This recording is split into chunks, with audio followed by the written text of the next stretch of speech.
The Chaser Report is recorded on Gadigal land. Striving for mediocrity in a world of excellence. This is the Chaser Report. Hello and welcome to the Chaser Report with Dom and Charles. Without Charles today, we have an improvement in our personnel. We have Ange Lavoipierre from the Schmeitgeist podcast, produced by ABC every day.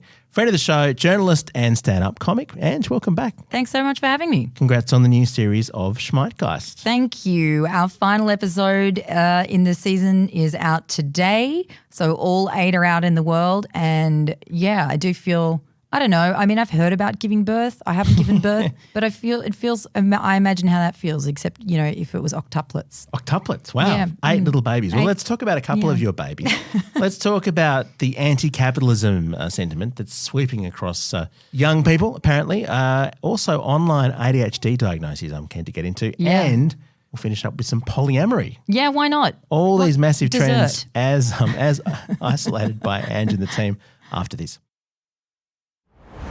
Okay, so this is very interesting. There's a cute term for cost of living challenges. See, you're so plugged into what's going on. I have no idea about all this, but I think we're all feeling the same pain, but millennials have used it to create content. I think we maybe even have Gen Z to thank for this one. Oh, yeah. So Cozzie lives, if you've not Of heard course, it. I've got to update my references. It's Gen Z, not millennials are old now. I keep forgetting. Cozzie lives, wow. Cozzie lives, baby.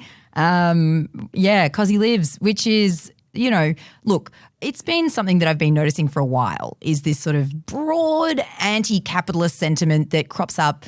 You know, I think it's visible in a lot of places, and I was aware of it. It was sort of in my periphery, but it really smashed in and it felt as if I couldn't ignore it anymore when I was watching this drama unfold on the internet about Depop resellers. Now, Depop, if you're not aware, is a platform where mainly Gen Z sells each other secondhand clothes. I am so not aware. There you go. So some people have professionalized. They will go to the op shop and like during the weekend just like come back with a big bag of stuff, and then they sell it in a much more organized way, and they'll post their, quote, thrift hauls on a platform such as TikTok. So there's this subcategory of genre, and it's quite like it's a lot of fun to watch in the first place, and they're very funny. It's like everything's vintage, and like I just love this one, and you guys are gonna love this, and oh my god, I think I'm gonna keep it. No, I won't. I'll put it up. It'll be on my shelf. So they love the authenticity of the old cat that they've picked up everything's vintage, and it's really funny anyway. But there was this one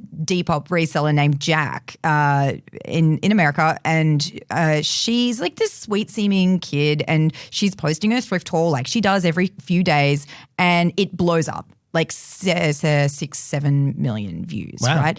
And 10,500 comments last I checked. Now, some of those comments were like, oh, like you've got great taste. And some of them were really mean and really calling her a landlord. A landlord? A landlord. Oh, wow. Now, that really jumped out at me because, I mean, this was a debate that was going on about the Depop girlies and the Depop resellers who were, in the words of the critics of this practice, gentrifying thrift stores and op shops. So, but you would think that in general parlance, like traditional values of Western society, someone who goes and buys something cheaply and resells it for a lot of money, that would be a win for most people. You're using your ingenuity and your skills. You buy something and you make money out of it. But this makes you apparently a landlord. Yeah. I mean, you know, there was an argument that they were denuding the op shops in their area of the high quality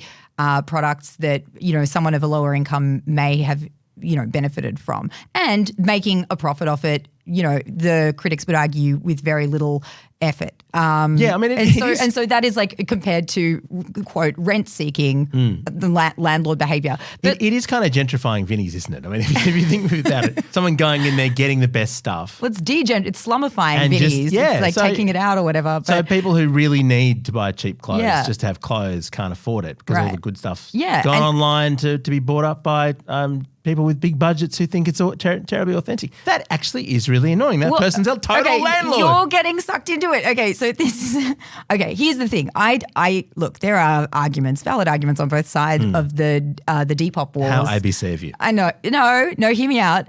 This is incredibly un-ABC this episode because what I took from that was actually, holy shit, everyone just understands, everyone in this audience, who is young, by the way, understands that landlord is a slur. Well, if you ask anyone in a major Australian city at this point, they would agree. I mean, the fucking rent increases that are coming through are insane. And you had some audio in this episode of Schmeitgeist where you just got young people just sharing. And this is what young people do, is a bad life experience happens and they just immediately do a post about it. There's no filter. My rent just got put up by $700 a week, I think was the clip that you used. $700 and people kind of freaking out about where they're going to live. You know, we can't afford to move, let alone pay this rent increase. And if you search on TikTok, like, rental crisis or rent, and look in any city, you can see all this playing out in real time.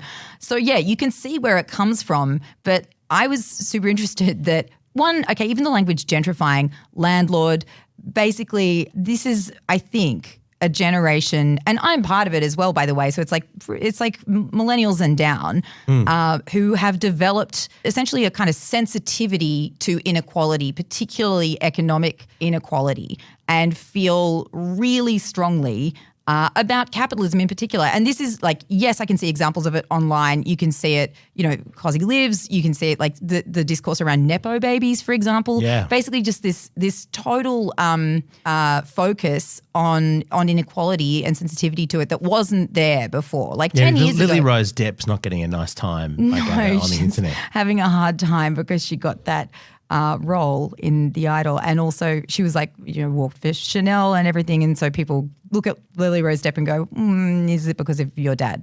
And I think you can see this play out in polls as well. So I was interested to find, because there isn't heaps of polling about this, but when we dug for it, in 2018 there was polling that showed that 59% of millennials believed that capitalism had failed. Now that's 2018. That's pretty extraordinary, and that's a lot. Pre-economic crisis of the moment. Right. So the rental crisis has got worse since then. Yeah. Wage growth has been stagnant that whole time. And so you can only imagine that 59% is higher now than it was before, and you have Gen Z added into the cohort as well. You can see it reflected in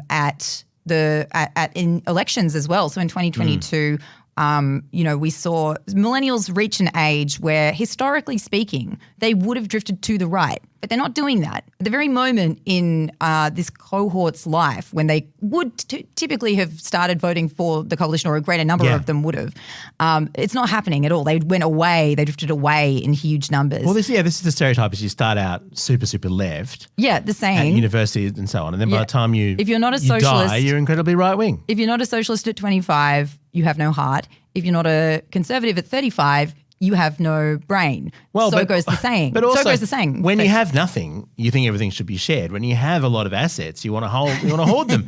But this is the thing. I mean, certainly whenever I interview people kind of mid-30s and below, you get the sense that no one actually believes that there's a bright future. And this is the really fascinating thing. And certainly for me, we always thought that if we did what we were supposed to do, I'm mid-40s, if you did what you were supposed to do, it was all going to come good. You were going to be able to have a house, you're going to be able to have a lifestyle, you're going to be able to go on holidays, all this kind of stuff. Yeah. And even in my generation now, it's clearly not really working out like that for a lot of people. But in the younger generation, holy shit, it's completely bleak. What's the point of doing anything? Where's the motivation? And I completely understand that. It just seems like pointless grind. Yeah. And so you can absolutely do away with whatever cliches used to exist before about like, oh, young people don't care about politics. Like maybe they're drifting away from the center. But in the States, maybe like voter engagement is down, but they're not, it's not because they don't care. It's because they don't believe that the largely centrist political options on the table have any kind of solutions for them, because they're still by and large reflecting the values of the sort of 20, 30, 40 years that came before from an economic perspective, business as usual. And you get people like AOC, Ocasio-Cortez in the States who really seem to be from this tribe, who are going, you know what, the system is actually quite broken, and she would call herself a democratic socialist. But I got the sense, Ange, from your investigation to all this, that people aren't really subscribing to labels. And in many cases, there's some sort of bizarre blends of left and right, and that the old paradigms might even be broken. So left to right, not relevant anymore, particularly not the younger you go. So you can see, there are subreddits that are devoted to these really fine grain political surveys. Like, you would have seen it. So you've got like the left to right axis, for example, and then across that you have libertarian to what's the word I'm looking for? Authoritarian. Authoritarian. Yeah. Thank you so much. I think Elon Musk even tweeted this at one point. Yeah. I mean, you can find like Mario and Luigi placed on. Really? Yeah. Apparently Mario's authoritarian right. Why?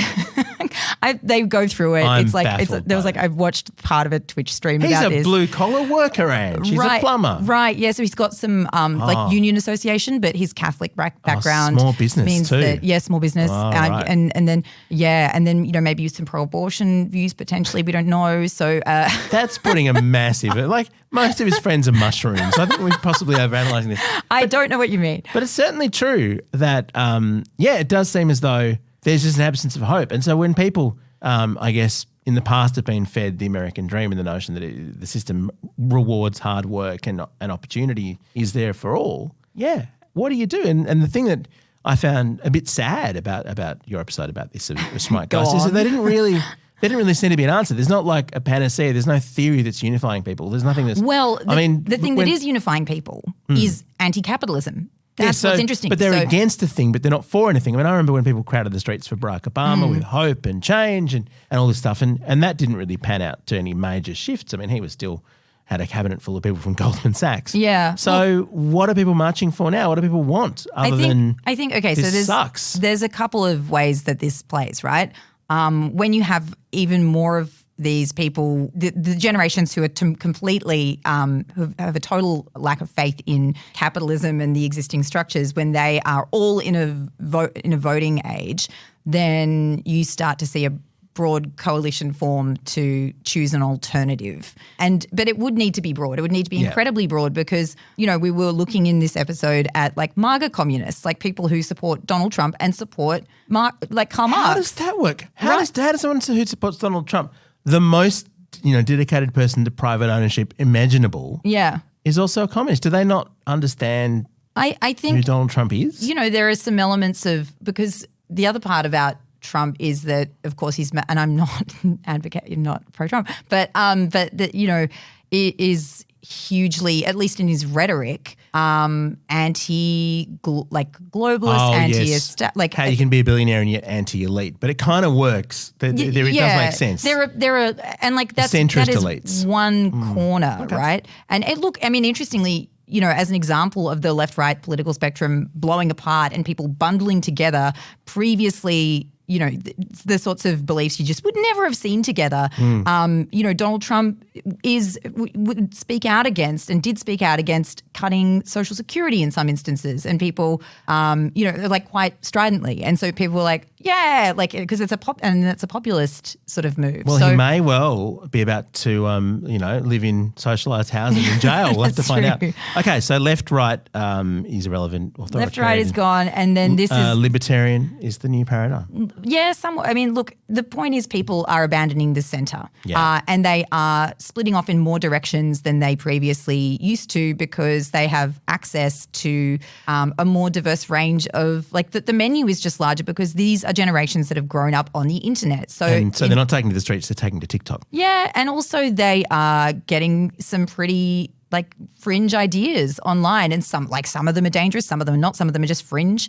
Isms that I couldn't provide you with a definition for. You have 12-year-olds who are seriously we interviewed this great internet researcher, Joshua Citarella, who monitors emerging political patterns in Gen Z and has been looking at those movements in 12 to 17-year-olds in some cases, and, who have a commitment to, if not the practices, then the ideals of someone like Ted Kaczynski. The Unabomber. Yes, the Unabomber, but who wrote this 5,000 page manifesto, which was all anti-tech and, and so it's a primitivist. I think I'm using that correctly. Forgive me, any Ted Kaczynski fans who are listening. Please don't hurt me. Of our audience. Please don't post Ange. Please don't post me anything. None of us open our letters anymore. That's part of his legacy. So there you go. So it completely rings true to me, Ange, that the old system doesn't seem to work at all. There's no hope for the future. What will it be replaced by? I guess we'll find out in a moment. Though I want to find out about why everyone's diagnosing themselves with ADHD and polyamory is apparently taking off. The Chaser Report. News you can't trust.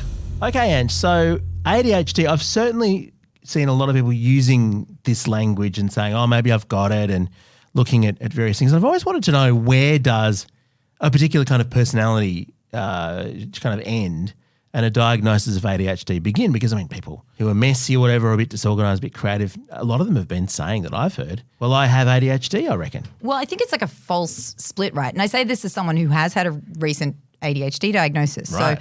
So in November of last year, I got a diagnosis. Having ADHD did take me until February to get treated, but it's been a game changer. Oh, wow. Yeah. So that was really good. But I'm part of this wave. We don't know exactly how big it is, but we do know, I mean, that there is this unprecedented demand at the moment for psychiatrists, so much so that you can pay $3,000 out of pocket, so that's on top of what Medicare will contribute for a diagnosis alone, for an assessment alone. I remember when the government said, look, we're going to double the number of psychologist consults available per year on Medicare, a lot of people were really angry because it meant they were less likely to be able to get in. That's how popular it is to go and see a therapist these days. Well, yeah, but I mean, beyond that, so I mean, there's psychologists, there's therapists, there's all kinds of counsellors who you can go and see for mental health support. But psychiatry is its own thing, right? Yeah. Because these are people with medical degrees, they are doctors in the traditional sense, and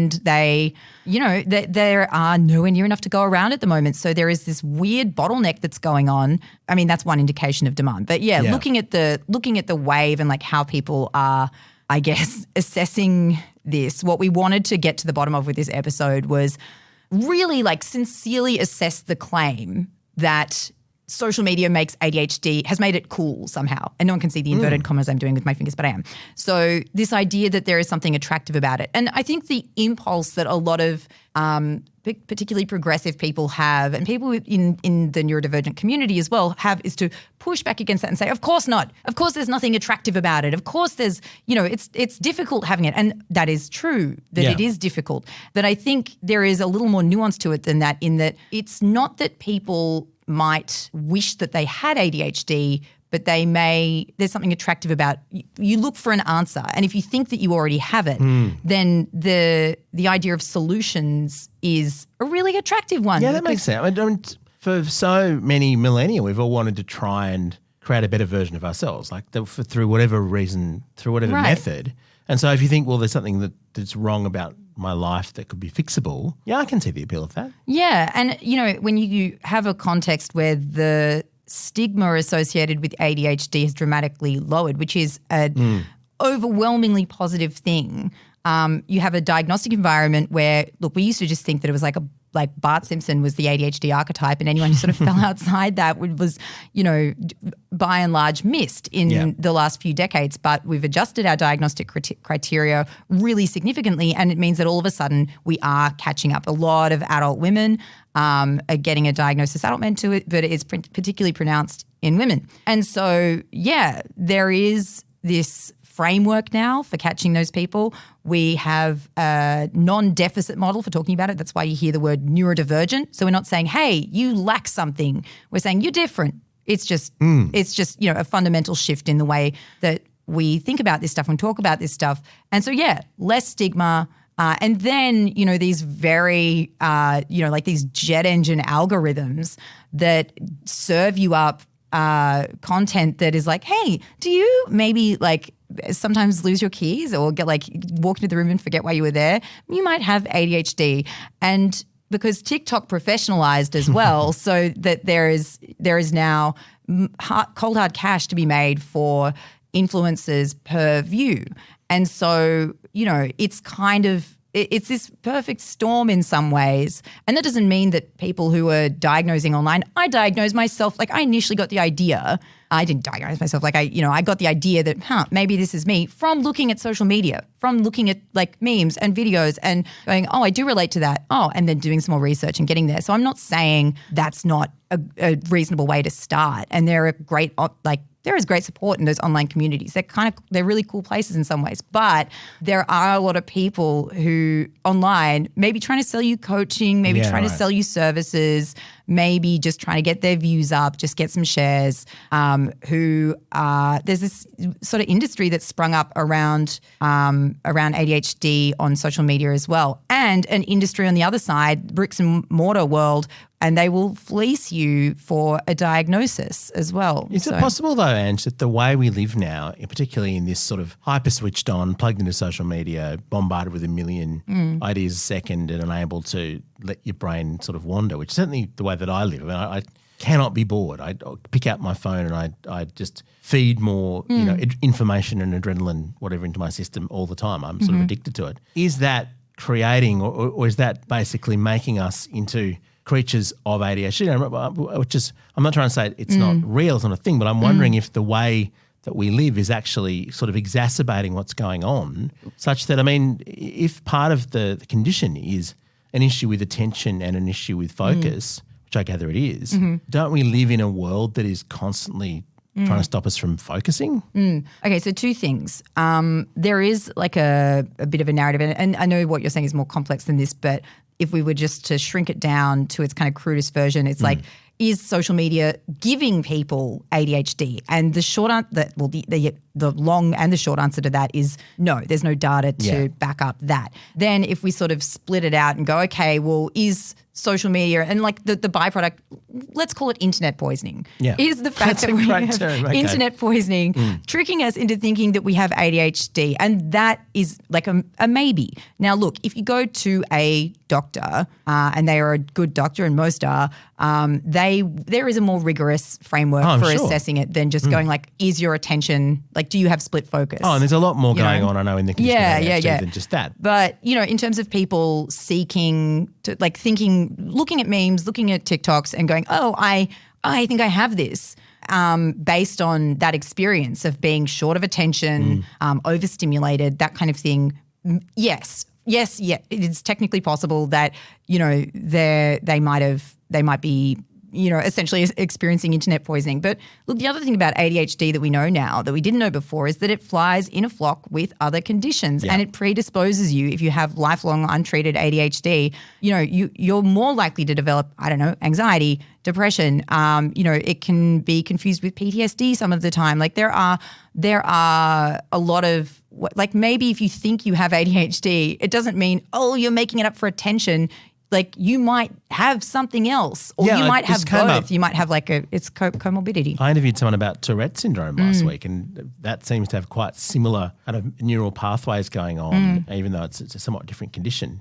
Certainly there's a lot of kind of things that it has in common. So there's certainly a lot going on there. So maybe a lot of us were like this and just didn't, A, have the language for it, and B, didn't have, I guess, the awareness of it that's coming through from what you're saying, of people talking about it. Yeah, and spectrum disorder is the other thing I would say. So, in the same way that you can be a little bit gay, you can be a little bit ADHD. Well, this is the whole thing that we're understanding. I mean, certainly when I first started talking about these conditions, it was kind of an on or off. It was a binary thing. Now we understand there's spectrums and ranges and complexities. So there you go.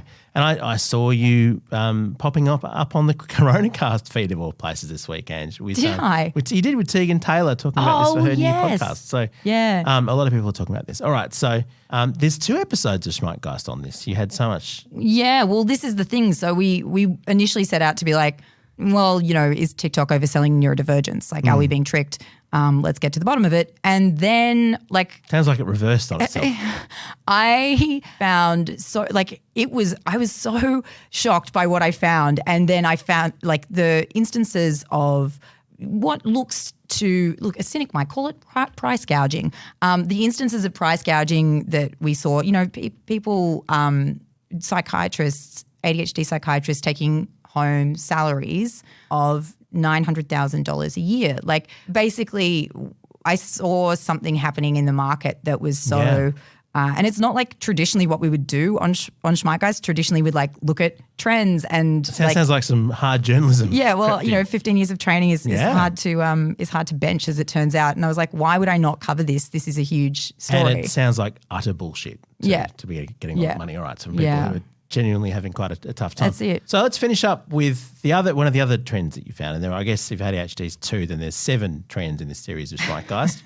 Polyamory is big. Yeah. Which is certainly not something that exists much in my world. But it might exist more than you think. Well, actually, I have heard tell of people in my neighbourhood who live a fairly swinging lifestyle and whatever. So maybe it's the thing.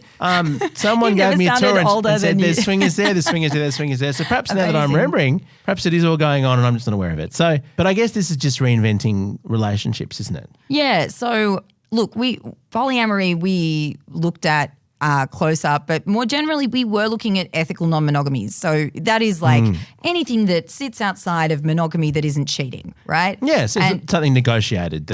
Yeah. We've all agreed to this and, we hope it's ethical. Is it always? Not necessarily. It's certainly complicated, I'm sure, but no, I mean, not doing things behind your partners or plural partners' backs. Yeah, so important. And look, again, and just because of the way that this episode has shaken out between you and I, it does seem like I've just picked exclusively topics that are about me specifically. But part of the reason I wanted to talk about this is because I'm poly. All right. Yeah. So, and I have been, in different permutations of ethical non-monogamous. Anyway, E&M relationships for most of my adult life.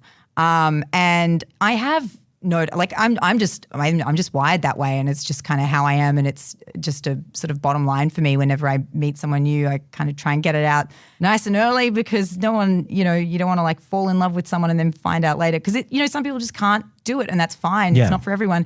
I can't not do it. It's not good for me. To not do it.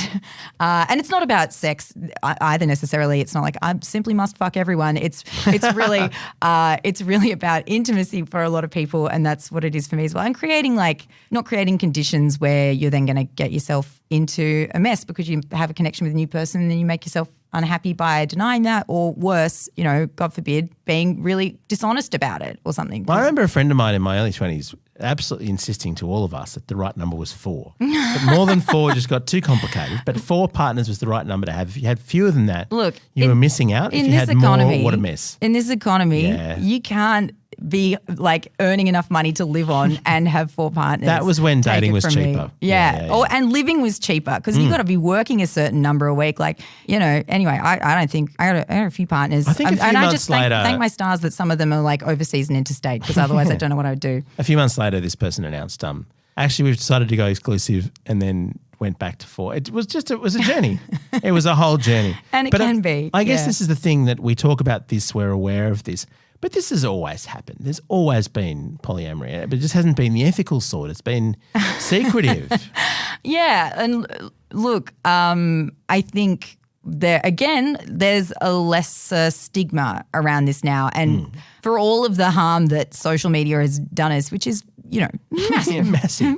There's another podcast series for you. Yeah. I feel like we all know what's in that one though, right? I think so. We lived it. But what it has done is allowed for a conversation to happen around this kind of these practices. So it's the ethical bit that's new. It's to try and actually be open about it and make sense of it. Yeah. It's new. And I think I admire that. Also it's just more visible now, and people have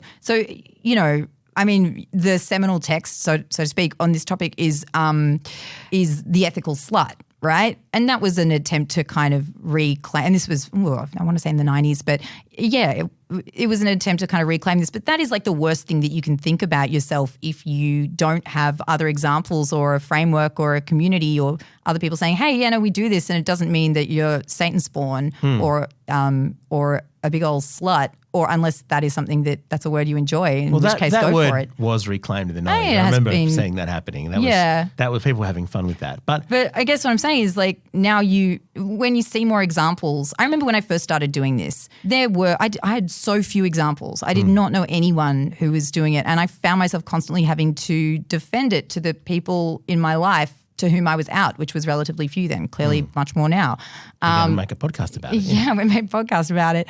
But now I don't have to anymore, and it's just been really I mean, apart from, whatever mapping we can do of this, I've just seen it around me. It's just become something that either people have been doing more or they're admitting to now. I think a lot of couples actually do have various arrangements and things, particularly if they're living separately. Certainly seen that. I've certainly seen a lot of and that. That's E&M, Yeah. But no, and in older people that I know, That's right. People even older than me. But I guess the other thing is as well, one of the extraordinary things about the internet, and to some degree, so much of Schmeitgeist is about the internet because it's such a big part of how any culture evolves these days, is that if you are in what was previously a niche and fringe practice in your community, it's easy to find a community online of millions of people who are similar to you. I mean, we find our tribes online and it's massively affirming. And anyone you talk to who's grown up in, I don't know, in a small village or a country town or something like that, who has just never felt like they were unique in that environment, now can go online and discover, look, not at all. Yeah. This is something that is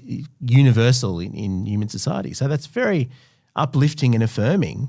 And I guess too, I just always come back to this with sort of stuff, just as long as there's happiness involved for everyone, which is not always easy to achieve, God knows, but who cares as long as people are enjoying themselves? Totally. There is still a sensitivity around this, and I think I really discovered that making this podcast and trying to talk about it, because the ABC does really serve the whole of Australia. And so, when I was talking about it on various stations and things, I really found that, look, as much as the stigma is lowered and the conversation is a much more evolved one, particularly online and in younger generations, there is still a real kind of fear around it in other parts of the community. And I was reminded of that in making this episode and talking about it. I can believe that. Yeah, it's not impossible to believe. All right. Well, Ange, you've got the whole series is up now, Schmeitgeist. Go to the place where you get podcasts from. In fact, this place, wherever you're getting this one from, you can get Schmeitgeist from as well.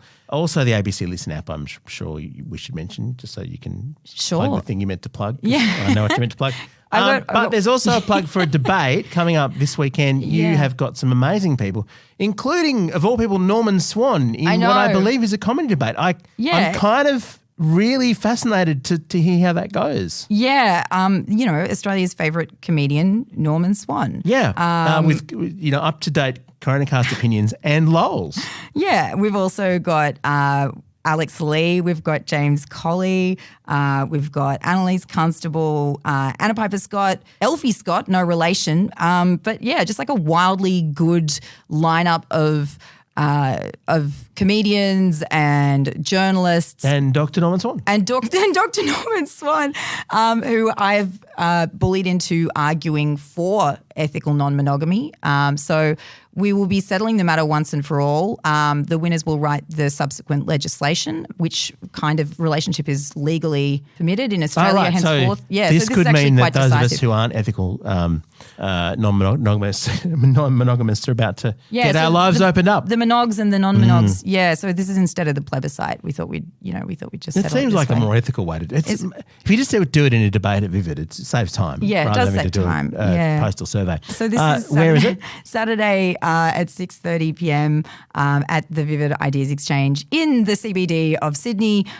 You can find the tickets on the Vivid website or via my socials. There will be a link in the bio. There you go. So, Ange, thanks for coming in and talking us through all those things. I guess I've sort of seen. Charles wasn't here because we just couldn't have got through all that. No, I don't think so. But there's even more in the full podcast series. Yeah. Always so nice to chat, Ange. Thanks for coming in. Thanks for having me. Our gear is from Rode. We're part of the Iconoclast Network. See ya.